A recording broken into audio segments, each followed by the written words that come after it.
মানুষের শরীরের সবচেয়ে বড় অঙ্গ কোনটি? ফুসফুস, চামড়া, হৃৎপিণ্ড।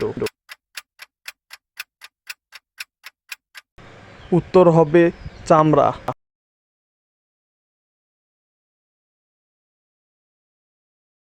ডক্টর মুহাম্মদ ইউনূস কত সালে নোবেল পুরস্কার পেয়েছেন? 2000, 2006, 2008? উত্তরটি হবে 2006।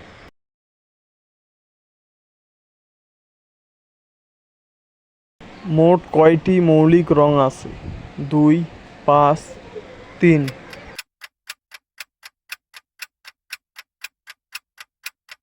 উত্তরটি হবে 3।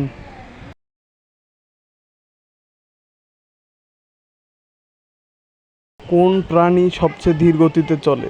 স্লোথ, কচ্ছপ, গিরগিটি?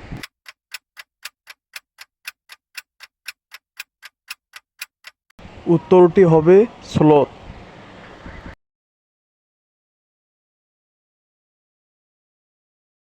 আমাদের সৌরজগতের সবচেয়ে বড় গ্রহ কোনটি? বৃহস্পতি, মঙ্গল, শুক্র?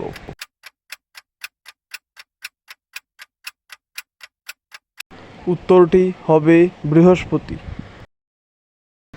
কে কয়টি উত্তর পেয়েছেন তা কমেন্টে লিখতে ভুলবেন না, আর চ্যানেলটি সাবস্ক্রাইব করবেন।